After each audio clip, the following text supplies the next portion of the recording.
Well, the rockers are welded. All the floors are welded in. The front section's fabbed up. Welded in. The kick panel's welded. Ended up making a whole piece here because this side piece didn't line up correctly up there. And then had to line the slot up, and this had some pitting. It wasn't thin, but I still replaced it.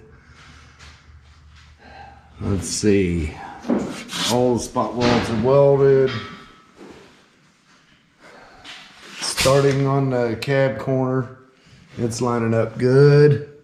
Got to finish all the cutting, coping, but that section of the job should be buttoned up tomorrow morning.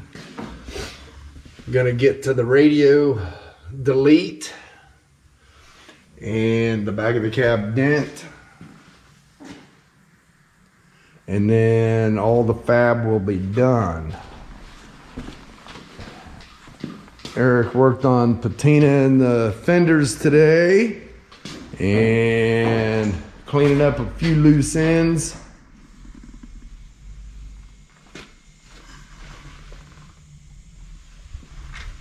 And now he is prepping on the doors. We should have those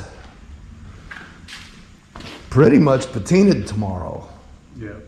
And start cleaning the inside, which he's already started cleaning the inside, get it ready for paint.